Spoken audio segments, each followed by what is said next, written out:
ready, Rachel? All right, Charles, you ready? You all ready? Okay. Good afternoon, and thank you for being here. We're here to give an update on COVID-19 and our next steps to stop the spread. I'm joined by Dr. Dean Seidlinger, our state epidemiologist, and Rachel Banks, the public health director at the Oregon Health Authority. We've seen over the past few weeks that COVID-19 is spreading in Oregon, and unfortunately, it's spreading at an unprecedented rate. It's extremely concerning. Day after day, we hit new record highs of cases, topping more than 800 yesterday. It's alarming that the majority of these cases are not linked to any specific outbreaks, but rather reflective of sporadic community spread. The virus can very quickly snowball out of control. We're seeing that in real time, and certainly lives are at stake. Governors across the country are echoing this cry, from New Mexico to Ohio to Rhode Island. Oregonians have made incredibly difficult and tremendous sacrifices to help each other throughout this pandemic, which is why Oregon has done relatively better than many other states on containing the virus. But we cannot let up now. In fact, we have to go on the offense to stop the spread. That's why I'm announcing a 2-week pause on social activities for counties with more than 200 cases per 100,000 over a 2-week period, or more than 60 cases for counties with less than 30,000 people. Today, that includes Malheur, Umatilla, Marion, Jackson, and Multnomah counties. There are 5 additional counties that are on the cusp of meeting these metrics: Washington, Baker, Union, Clackamas, and Lynn counties. We will be pulling data for the whole state on Monday, but in particular for these 5 counties. Should they meet these metrics, they too will begin a 2-week pause. The 2-week pause is a first steps in our efforts to control the virus. This series of measures is intended to curb human contact, both through reducing the sheer number of people we interact with and the frequency of those encounters. It includes a pause on long-term care facility visits that take place indoors, reducing indoor restaurant capacity to a maximum of 50 people, including both staff and customers, and reducing group sizes that may be seated together to 6 people. Outdoor dining and takeout are encouraged. It also includes reducing all indoor recreation activities to 50-person capacity, including gyms, fitness, and museums. I want to clarify that this pause does not change any of the current rules for faith-based gatherings at this time. We're also directing all businesses in these counties to mandate that staff work from home to the greatest extent possible. Additionally, indoor social get-togethers will be limited to single households only, or a maximum of 6 people during the pause. We've been asking Oregonians over the past several weeks to be mindful of social gatherings as they continue to be the main culprit of community spread in Oregon. The data is proving that not all Oregonians are listening. For example, having dinner with 5 friends one night, inviting a few family members over the next day, and then meeting up with your neighbors later that week. While each of these gatherings may be less than 6 people, together, these interactions drastically heighten the risk of exposure. So let me be very clear. For this 2-week pause, Please, please, please limit your social interactions to your own household. For those of you who have scheduled events with other people for the coming weekend, please cancel them. We need your help. From our outset, our goal has been to save lives and avoid overwhelming our healthcare systems. When people become ill, we need to ensure that there are enough hospital beds, PPE, and staff to provide much-needed life-saving care. If we don't start to see the spread of COVID-19 slow in our communities, we will be well on our way to maxing out our hospital bed capacity. The 2-week pause will go into effect this coming Wednesday, November 11th, and continuing through Wednesday, November 25th. I need all Oregonians to understand that additional closures may be imminent in 2 weeks if we don't see reduced case counts. My sincere hope is that we can work together to drive down the numbers before the Thanksgiving holiday. Please, if you are making Thanksgiving holiday plans now, use these social limits on social gatherings as your guide. If you've already made plans that don't fall in this guidance, please change them. This is a wake-up call. I do not want to have to take further actions to stop the spread of COVID-19 because I know it will have a devastating impact on our businesses, both large and small. But I absolutely will, if necessary, to protect the health and safety of Oregonians. I'm also calling on Congress to pass another COVID relief package immediately upon returning to Washington, D.C. It would include another $600 in enhanced federal pandemic unemployment compensation due to the increase of COVID-19 cases both in this state and across the country. I know that any restrictions to our restaurants and businesses is extremely difficult for many people. I do not make these decisions lightly. It keeps me up at night thinking about how we're seeing increased case numbers and what actions will be necessary to stop the spread of COVID-19 here in Oregon. However, we must stop this virus from spreading. We must preserve our hospital capacity, and we must save lives. I will now turn it over to Director Banks to go into further detail about the metrics.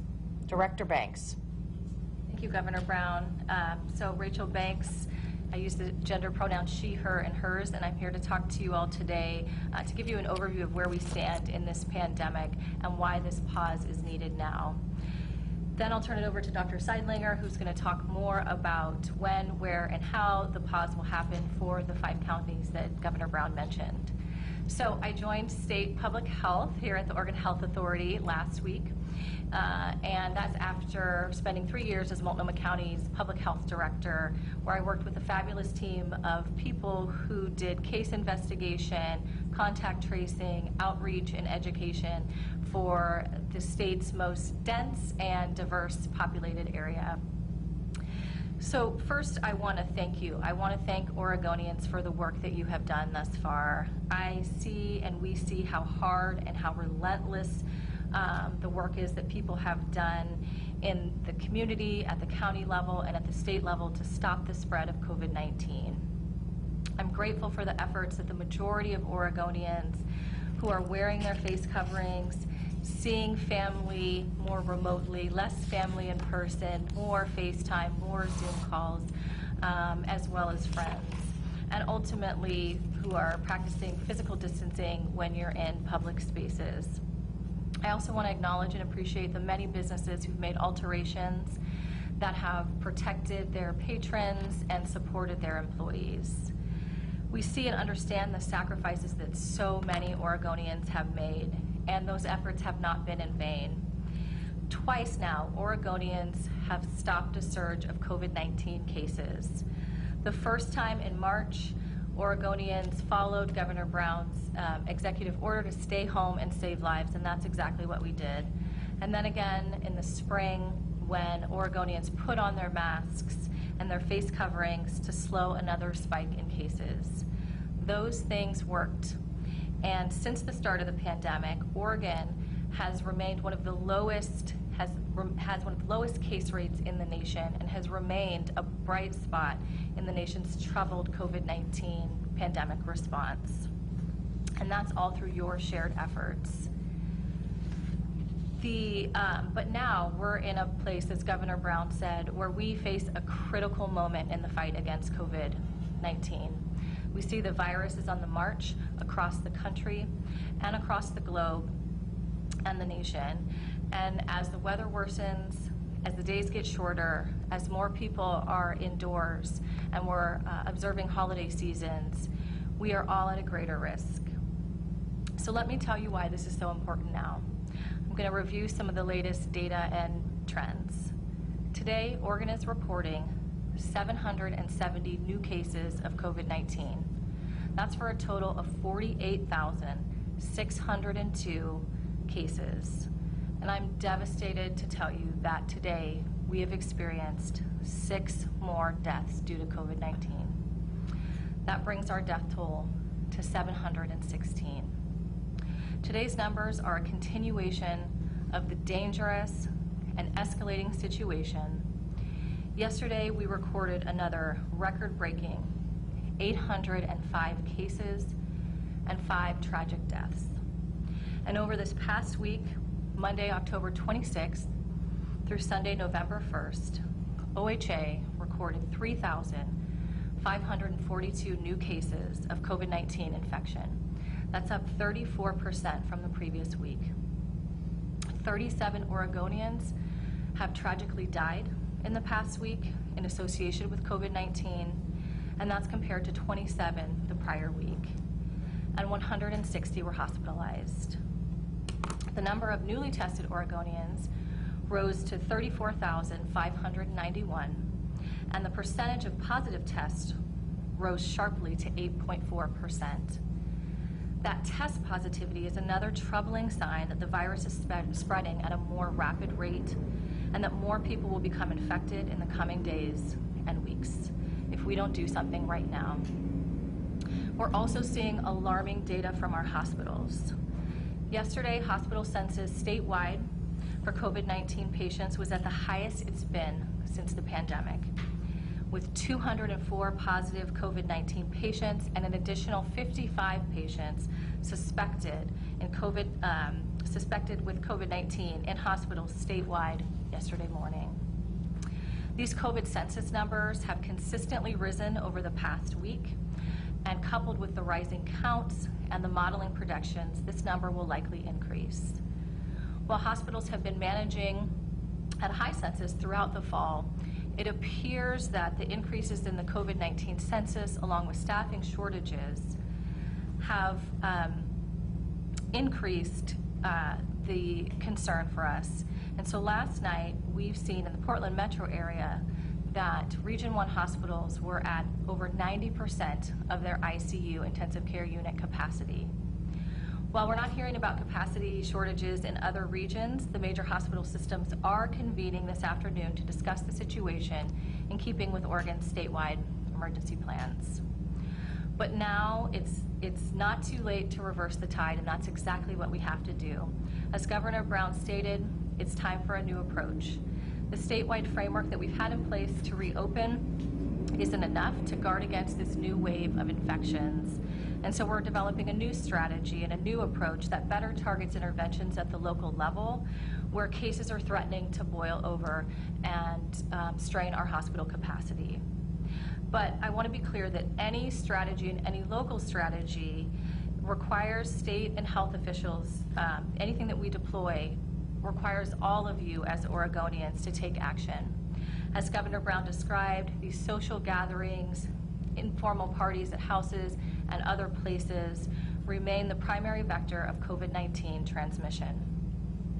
As Public Health Director in Multnomah County, I often heard our case investigators, contact tracers, and epidemiologists talk about the increase in cases and outbreaks that were associated with these social gatherings or household contacts. And we continue to see that. I'll share with you a couple of examples that we've seen in recent days from social gatherings and just the potential spread that they have. So a Halloween party has led to at least 14 infections. After people went to the party, the virus spread further to a workplace outbreaks that we're continuing to investigate. We expect more than those 14 cases to ultimately be associated and diagnosed in the coming days. Another example that we're investigating is an outbreak associated with a family party. Multiple people attended the party when they were infectious, and 9 additional cases came from that. From there, after people went to the party, the virus then spread and has led to 2 long-term care facility outbreaks where there are a total of 24 cases and 1 tragic death. And unfortunately, we expect more cases to be diagnosed in the coming days. I know as a state we've been through a lot. This has been such a tough week. And I know all of us want to be spending more time in person with friends and family now more than ever. But now is not the time that we can give into the fight against COVID-19. And as we enter the holiday season, this pause is a good time for all of us to think about how we're going to modify our choices and behaviors so that we can protect those that we most love and care about. And with that, I will turn it over to Dr. Dean Seidlinger, who's going to describe what this pause means and how we're implementing it. Thank you, Director Banks. Thank you for that summary of the situation in Oregon. I want to reiterate my thoughts for all of our neighbors currently impacted by COVID-19. That includes those who are sick, as well as their families, friends, and loved ones. Even more, Oregonians are anxious and fearful about getting sick, and the economic impacts we've seen from COVID-19 across the state and the nation are great, so my thoughts go out to everyone who's been impacted. I also want to express my gratitude for all my public health colleagues and our healthcare partners who have been fighting this virus since the beginning of the year. Their work is not unnoticed, and their work is getting tougher. As Governor Brown said, we're pushing the pause button on counties that have rates of over 200 per 100,000 over the last 2 weeks, and our smaller counties that have had 60 or more cases in that time period. These cutoffs were chosen as they align with our school metrics, and at this time, as you heard, they affect Jackson, Malheur, Marion, Multnomah, and Umatilla County. In keeping with our regular practice, we will update our data on Monday for the previous 2 weeks, and we expect that more counties may fall into this cutoff and will be added to this pause, which takes effect November 11th. Director Banks told you why the 2-week pause is necessary, and I want to tell you the reason we focused on the specific steps that Governor Brown outlined. We want all businesses to mandate a work from home to the greatest extent possible. It's important to minimize contact with others, and when we come to work, we spend a significant amount of time, up to 8 hours, in close proximity to our coworkers. So if we can minimize that interaction, we can slow the spread. We want to reduce the total number of people indoors at restaurants and other indoor entertainment activities to 50 people, because we know that COVID-19 spreads more easily in these indoor settings, especially when people cannot keep their masks on, such as when they're eating or drinking. That's why we also continue to urge restaurants to offer takeout options and to serve people outside where the risk is lower. We want to pause visitation at nursing homes and other long-term care facilities in these counties to protect some of our most vulnerable fellow Oregonians who have the highest COVID-19 fatality rate, who are at the greatest risk from community spread getting into those facilities and carried into their residences. And most importantly, we want people to gather indoors less often, in small groups or with fewer people. So over the next 2 weeks, limit your social interactions to those in your household. If you do socialize, limit those gatherings to 6 people at a time. And we're asking you to dramatically cut back on your social gatherings that you attend over the next 2 weeks.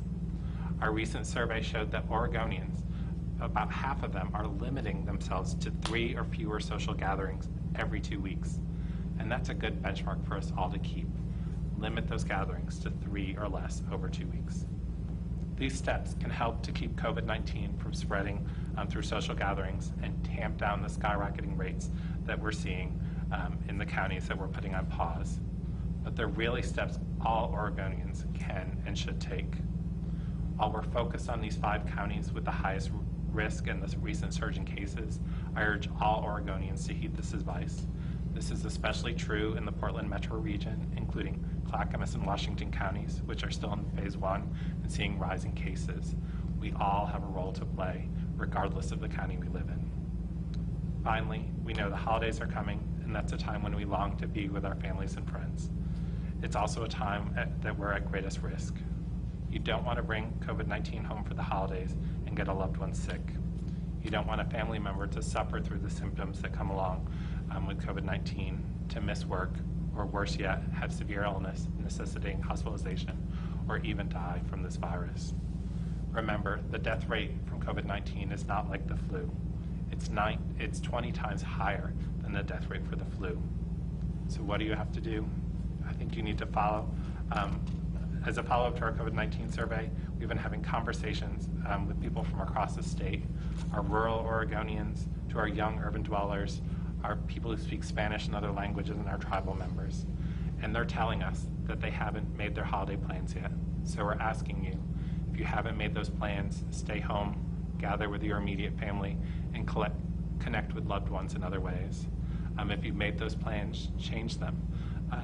Postpone that in-person gathering with your family. Postpone seeing those best friends you haven't seen for a while. The safest activity is to stay at home. And while it may seem a good idea to get a COVID test before you go anywhere, it's important to note that a negative test result is not a free pass. Some COVID-19 test results produce false negatives, so you may test negative but still have the virus, and you still need to follow any stringent protocols for travel and when you see your loved ones. So consider holding virtual dinners, parties, and celebrations with loved ones and friends. Instead of having the family over for the traditional holiday meal, schedule a time to meet virtually with each other and share that opportunity to catch up, share your favorite Thanksgiving memories and Thanksgiving recipes. Limit your exposure to non-household members for 14 days before visiting older relatives who are at higher risk for infection. This self-quarantine period can reduce but not eliminate risk.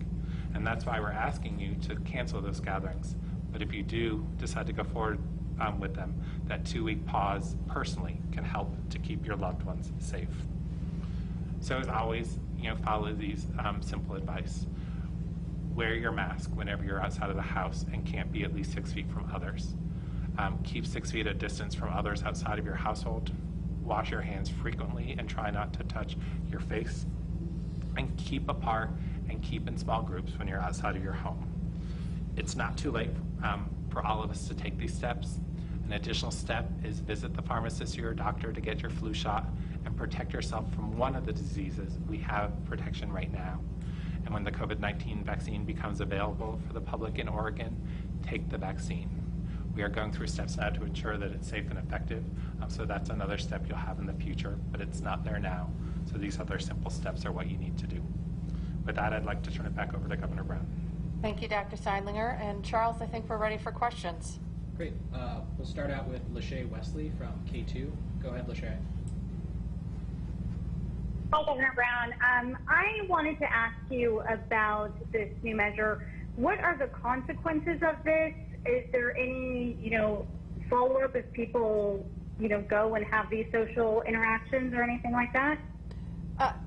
These new measures will be put into guidance with the Oregon Health Authority, but the consequences are the community impacts, honestly, that our cases are likely to continue to increase, that we're likely to see more deaths, unfortunately, and frankly, as Director Banks mentioned, we are beginning to stretch our hospital bed and staff capacity here in the metropolitan area.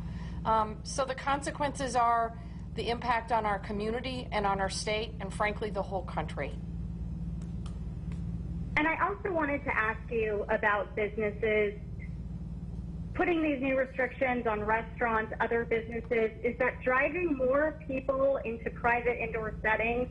And also, are you talking with business groups to see how these new regulations are impacting them? Are they included in the discussion? So the goal of this 2-week pause is to help stop the spread of COVID-19.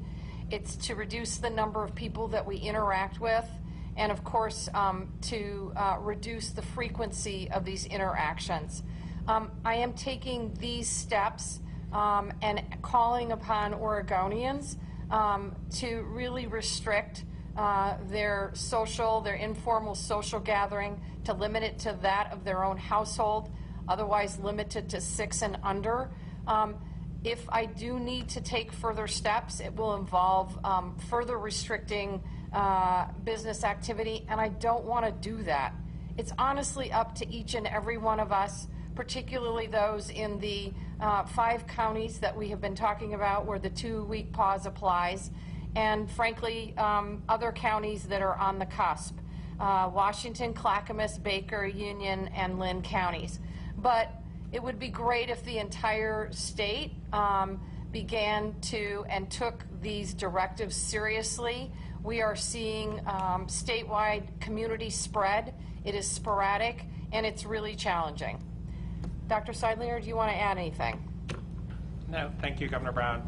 I think, changing our behavior is very difficult, especially around this time of holidays and when we're moving inside. We've been dealing with this virus on some level since January, and we, entered into our Stay Home, Save Lives in March. So that's the vast majority of 2020 that people have been asked to limit their activities, to visit virtually with grandparents and older relatives, and we know it's taking a toll. But we also know that disobeying that guidance and getting together with groups of friends and family and catching up and sharing good memories, having a drink, having dinner together, do increase the risk of spread. People are not doing this intentionally. People are not going out when they have symptoms or when they know they've tested positive. This is really people who have no symptoms. Either they haven't developed them yet or never developed them. They get together with the people they love, the people they trust, and they think, surely I'm not going to get an infection from my best friend, from my aunt, from my sister. But unfortunately, that's what we're seeing. And as cases rise, we are seeing more cases we can't trace back to a spread. And that's because more people are out there without symptoms. And our public health investigations are stretched. For each case that we identify, we have someone interview them. We have them link them to services. We talk to them about what they need to do.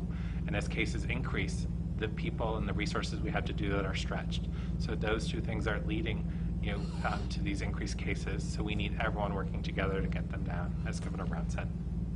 And in terms of enforcement regarding the businesses, we're going to continue to work collaboratively with our state agencies, including OLCC, Oregon OSHA, and our licensing board to make sure that businesses across the state are in compliance.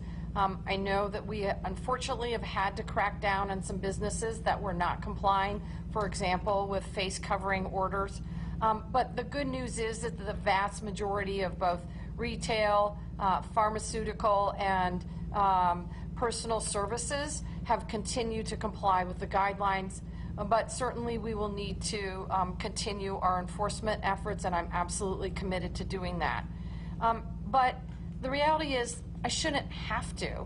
These measures are put in place to save lives and protect the health of Oregonians. We are truly all in this together, and the impact of our actions impacts others every single day. Thanks, Lachey. We're going to go next to Lisa Balick with COIN. Go ahead, Lisa. Yes, Governor, why impact businesses economically, again, like restaurants, when the highest number of cases now are in the 20 to 29-year-old group who are spreading it through private gatherings, like in homes and apartments? Is it because you can't do anything about them? Lisa, to be honest with you, the goal of this pause really impacts the level of community spread we are seeing. Certainly businesses are impacted because we are reducing capacity, but from my perspective, this is a next step. Should we continue to see community spread continue and the amount of cases continue to rise, then I'm going to have to take further restrictive measures on our businesses. I don't want to do that. I don't think it is good for our economy. It is challenging for our businesses, both large and small. That's why I'm asking Oregonians in these 5 counties to step up and really take this 2-week pause seriously. In terms of other measures, we know obviously that the spread is occurring most frequently in young people under the ages of 40, and I'll let our experts talk about that. I think this is really hard. We know this. We're seeing increased cases across the entire country. Idaho easily has twice as many cases we do with substantially less people. The spread is far and wide of this virus. But I'm asking Oregonians, young and old, to double down on their efforts to protect their family members, to protect their neighbors, and to protect their communities. Anybody else want to take it? Yes, thank you, Governor Brown. I think, let me talk about the bars and restaurants a little bit. You know, we don't take these recommendations, these guidance lightly. We know the economic impacts they have on businesses, on the employees who work there. We know that many of those employees are nervous about coming to work, and that's why we have important safety measures in place, and our businesses are following those measures. But what we also know is that in a setting like a bar or restaurant, when you're indoors, you need to remove your face covering when you're eating and drinking. And so large numbers of people without face coverings in an enclosed space can lead to increased spread. We've seen that in other countries and in other states. We do know that many of our folks who report getting together in informal social gatherings also report getting together at bars and restaurants. And while it's very difficult to definitively kind of trace the spread within a bar or restaurant in a particular city like Portland, we have overwhelming evidence that these are settings that do promote the spread of the disease. So we know that bars and restaurants can move some folks outside and reduce the risk. Even in the cooler, rainier weather, we can still do some of that and lower some risk. That patronizing the bars and restaurants in your neighborhood for takeout and bringing that food home can help to lessen some of that economic impact, but not eliminate it. So these are very hard choices we've made, and you know that's why we work very hard for folks who are impacted by COVID-19, either have the virus themselves or are a contact, to link them to services, and why we've worked across the state to try and link businesses and others to the resources that are available, and we're hoping for more of those resources to really help us with our struggling economy because of this virus. Why wait until Wednesday? So we know that these are going to have tremendous impacts on businesses that have ordered food, plan for what's happening in the weekend. So we want to try and lessen that impact by giving some notice to businesses as they move forward. Yes, we are recommending that people stay home and limit their gatherings, and we would like for them to do that starting now. But if they can, consider ordering that takeout meal, getting that pizza to go, or other things to try and patronize these businesses. But we wanted to give them some time to prepare for this next phase. Thanks, Lisa. We're going to go next to Aaron Ross with OPB. Go ahead, Aaron. Hi, my question is for Dean. Looking at the model that was released last week, that model expected our, in the worst case scenario, increased transmission to be about 5% higher than it had been the previous week, and was expecting to see like about 500 cases a day max. And of course, in that model, it did acknowledge that it didn't include data for the second half of October where cases rose dramatically. But just knowing that our hospitals are rising and looking at those really elevated numbers, I mean, can our models even, are we able to like do models fast enough right now to make accurate predictions of things like hospital capacity? Thank you for that question. I think, you know, our modeling does have its limitations. We have been using our current modeling that's a partnership with IDM in Washington for some time now, and we have as much data from Oregon cases, hospitalizations, and deaths as we can. But we know that hospitalizations lag, deaths significantly lag after someone gets infected. And so the modeling can only do so much to help us plan for the future.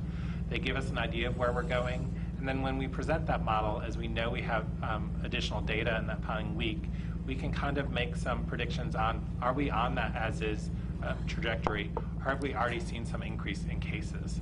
And so that's why last week when the model came up and predicted we had an as-is scenario, a more optimistic scenario, or scenario where transmission increased, we were pretty sure we were on that increasing transmission scenario. As it turns out, our cases have risen higher than the model showed, and as you pointed out, that's a limitation to our model. We use this model to help predict cases and hospital capacity. We also look at our daily censuses in the hospital and have regular conversations with our hospital partners. So as we saw those increased numbers in the Region 1 Portland Metro hospitals this week, that really prompted some increased alarm beyond the increasing cases. Every Oregonian, whether they have COVID or another disease, deserves access to quality care, and we're in jeopardy of being at a place where we can't do that for every Oregonian. And so these actions are necessary to help protect that hospital capacity and ensure it's there for everyone who needs it. And so just looking forward and looking at kind of where we stand relative to that worst case scenario, do we have any idea like where our effective transmission rate is? Are we looking at, is it within that like threshold, the 10% 90th percentile that we were given, or are we looking at a number higher than like 1.2, 1.3? Right, and right now our model that range for the effective reproductive number said that with a 5% increase in transmission, we were between about 1.08 and 1.22. I think with our cases having increased over what the model was showing might happen in the middle of November, our effective reproductive number is likely higher. That's not something that we can calculate in the future. We'll see what the next model shows. But other models have continued to show our effective reproductive number gradually increase. These models rely on different assumptions and different calculations, but they've all been fairly consistent in showing that number increasing. But they all have some similar limitations to what our model does, in that they often are based on data from several weeks ago, so we can account for any lag in reporting of cases. And so again, as I've said before when we talk about the model, it's not a prediction of the future, but it's a tool that helps us plan for scenarios. And in this case, we are planning for cases to continue to increase, and that's why we're asking everyone to take these actions so we can help blunt that curve, flatten the curves, as you've heard, and preserve that hospital capacity so it's there for every one of us in case we need it. Thanks, Aaron. Are we seeing exponential growth right now? Sorry, that last question. Are we in exponential growth? I think, exponential growth has a really, defined outcome, and I don't think we could call this exponential growth, but this is a period of significant increase in cases, a significant increase in hospitalizations, and both of those things are putting a strain on our public health capacity, on our hospital capacity, and as more people are out there with the virus, that exponential piece will happen. So we are trying to prevent that, and that's why we're asking everyone to take these actions, even though they're difficult, and especially difficult as we come into the holiday seasons. Aaron, I'll just say this is a wake-up call. It's absolutely a wake-up call for Oregonians, an encouragement to keep your gatherings small and keep your bubble, your social bubble small. If we don't stop the spread, further closures are imminent. Thanks, Aaron. We've got quite a few questions in the queue still, so we'll try and get through them. We have just a little bit of time left. We'll go next to Pat Duras with KGW. Go ahead, Pat. Yes, thanks. Are you folks concerned that people from counties like Multnomah will go to other counties where the limits are not as severe on the restaurants and gyms, things like that? Thanks, Pat. Going to turn that over to Director Banks. Yes, thank you for that question, Pat. I mean, we're definitely concerned about that, and I think hence why Dr. Seidlinger also asked for the corresponding counties in the Clackamas County and Washington County as well to be adhering to the guidance. But I would also say for my fellow Multnomah County residents to stay local, do the takeout, and not just substitute that with going to other counties. What we've seen in the past, whereby we have different measures in place in different counties, we still see an increase in spread, whereby people are moving from one county to the next. Thanks, Pat. We're going to go next to Gary Warner with EO Media. Go ahead, Gary. Yeah, hi, folks. Tomorrow we're going to have Washington State and Corvallis playing the Beavers, and we're going to have the Stanford at Eugene playing the Ducks. A while back, Dr. Seidlinger said one of his major concerns was informal house parties during these football games. Now, we're not having crowds at these games, but basically, do you regret going ahead and allowing these games? And is this a major problem? And what, if anything, can you do about it tomorrow? I'll turn the hard part of the question over to the experts, but I just am very excited for the Oregon Ducks to kick the Cardinals in the seat of pants, and for our very own Oregon State Beavers to beat the Cougars. So, Dr. Seidlinger. Thank you for that question, and thank you, Governor, for allowing me to take this one. I think, I am still concerned about gatherings around the games. We don't have crowds in the stands, and I know that's hard for our student athletes, but it's a necessary piece to help control the spread of the virus. When Washington, California, and Oregon were talking to our Pac-12 officials and our individual institution officials across each of the states, we said, protecting the health of your athletes, the coaches and the staff is very important, but those games are very important to the campus community. So preventing spread into the broader community and also messaging about what to do on game day is really important. So while I'm not going to play favorites, I'll talk about the Ducks a little bit, because I just spoke to their local health department earlier today, and they've been very good about sending out messages to people on their email. They have a much broader reach than we do here in public health. Messages about how to celebrate safely for the game, staying home, considering not going to a bar or gathering with large groups of people, and then sending out reminders as the game came closer to remind people of safer ways to celebrate their Ducks and to celebrate Beavers as well. I think, we asked people to heed that warning. We asked them to watch the game, to cheer their team on, but we asked them to do so with members of their own household, ideally from their own home, and turn on FaceTime or other means to celebrate with your friends across the state or across the country rather than gathering in person. So I am still nervous about it. I hope Oregonians come together this weekend, and that we won't see huge crowds of people, and that we won't be having to ask for additional restrictions for future games. Now, along those lines, the New York Times is reporting that universities are one of the major spreaders right now, 250,000 cases at 1,600 universities. Here in Oregon, there are 971 cases. 539 of those are at the University of Oregon. Anything to say about that? Let me first start by saying, our colleges and universities in Oregon have done an amazing job preparing for and implementing guidelines to control the spread of COVID-19. The highest number of cases at the University of Oregon isn't as surprising when we consider that they're also the largest university, so we need to take that into account.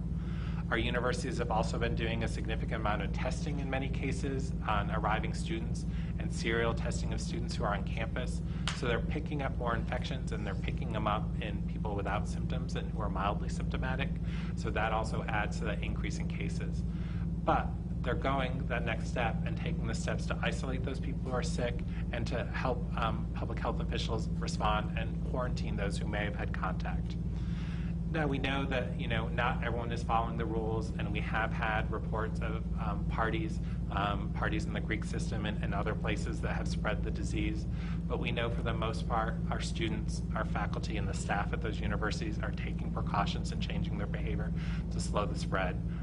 But it's unfortunate that we're continuing to see that spread. But I congratulate universities on the steps they've taken and ask them to continue those steps. And we'll see how OSU and the University of Oregon do this weekend and how our students behave. And I think we'll come out of this hopefully feeling good about the actions and the sacrifices they've taken. Thanks, Gary. We're going to go next to Brad Schmidt with the Oregonian. Go ahead, Brad. Hi, thanks. Back in mid-October, Oregon's overall case count exceeded the previous high from the summer, and the modeling released in mid-October essentially predicted about where we would be right now. Hospitalizations since October 23rd are up 47%, and they've skyrocketed 32% just in the last week alone. So I guess my question is, based on the evidence you guys have had over the past month, do you think you should have implemented these measures you've announced today sooner? Thank you, Brad. I'll take that one. I think, we continuously look at the numbers and we look at the actions we're taking and the impacts they have. So for each of these actions we take that impact businesses, they have, the ability to slow the spread of the disease, but they also have negative impacts as well. We also know that people have been making changes and making sacrifices for almost this entire year. And so as we ask people to make sacrifices, those sacrifices are difficult, and we need people to come along with us. So, while we know the shutdown was effective and stay home to save lives really worked, if we had that in place, continued from March, we would see significantly less cases now. But that is not a sustainable solution. So we need to partner with our businesses and partner with the Oregonians that we can open up and still do some activities with lower risk and reduce the spread of disease, and do so in a way that people are still able to get out of their houses, able to enjoy some of the things they used to enjoy before, even though they've changed and they're doing it with less people in order for this to be sustainable. Because we're fighting this spike now, and I know we'll come together either with additional restrictions or with Oregonians banding together and heeding our advice to gather in less sizes, and the curve will come down. But if we don't keep up with these guidance, we're going to be doing this again throughout the rest of the fall and the winter because the virus isn't going away. So we make these recommendations to try and really limit some of the negative impacts as much as we can, to ensure that we can get Oregonians to come along with us and make these sacrifices and do so to protect ourselves and our loved ones, and to ensure that the quality care is there for when we need it. So that's why, as we were looking at hospital capacity, both in that model and in looking at the hospital's beds that are used for COVID and other situations on a regular basis. And as we saw this increase this week, we knew we had to take additional action to protect that. And that's what we'll continue to do, to monitor the data and to implement actions we know we need to take to control the virus, and to try and do so in a measured way. Just a quick follow-up. I guess rephrasing the question just slightly, are you worried that the growth that has occurred over the past month has put us in a position where it's essentially too late to effectively tamp this down if we are now in sort of a two-week watch period? Based on the trajectory, it seems as though the cases are going to continue to go up, the hospitalizations are going to go up. And so I just wonder if, had this happened a week or two earlier, because again, these restrictions are they're limiting, but they're not closing businesses, and people are still voluntarily able to do what they want. And so I just wonder, is there any concern that we maybe miss the opportunity to be most effective at slowing spread? I think, I've been concerned, worried, anxious, afraid since January. That's just baseline. And yes, this increase in cases and the fairly dramatic way it happened, from kind of reaching a new high of 600 just last Friday to now going over 800 and almost reaching 800 over the last 2 days is very worrisome. But I know that the actions we're taking now, while they're not a full shutdown, will limit people's ability to come together and will limit the transmission. I know that Oregonians have come together and made sacrifices in the past and have limited seeing friends, have not gone to see grandparents in skilled nursing facilities, when we shut down visitation again. And while that has just restarted on an indoor capacity, that limit is coming in place again. I know Oregonians will come together and do this. And if enough Oregonians do not come together and do this, and we're still seeing increase in spread, we'll have those conversations, public health and the governor's office, about difficult decisions that may need to be added on, and we continue to have those discussions. And I'm very happy that we've been able to have a dialogue and to implement measures that help control the spread of the disease, help us be one of the most successful states in fighting this virus, but still allow some ability for our economy to recover and for people to still have some ability to connect with family and friends, even if we're asking them to do it mainly virtually. So yes, I'm concerned. If we'd acted a week earlier, could we have impacted some of these cases? Potentially, but it's a constant dance of trying to make sure that we have the most effective measures that people will follow, and that we keep as our North Star the ability to protect the health of Oregonians, that they access quality care, and that we're minimizing those who need to go in the hospital, and that we're trying to minimize those deaths. And Oregon has been doing that and been a leader in doing that since the beginning of this pandemic, and I think we'll continue to be in one of those leadership roles. And Brad, as Dr. Seidlinger has very eloquently said, and Director Banks as well, when we shut down businesses, it has other types of health impacts. As someone who is preparing the governor's recommended budget for the next 2 years, I'm well aware that the actions that I took in March and then again later in the year have been really harsh on our economy, particularly our small businesses. Congress was able to come together, Republicans and Democrats, to create a significant coronavirus relief package that by any measure stemmed a terrible recession in this country, a terrible depression in this country. Just so you know, those dollars run out December 30th, 2020. And at this point in time, I have grave concerns about whether our Congress and our federal administration can come together on a new package. And Oregon is not the only state in the country facing an increase in cases. Most states are. I think there are 1 or 2 in the very northeast corner of the country that are not. But we are all facing these increasing COVID cases in our states. The other challenge that states have is that we have to balance our budgets. Unlike the federal government, we cannot borrow.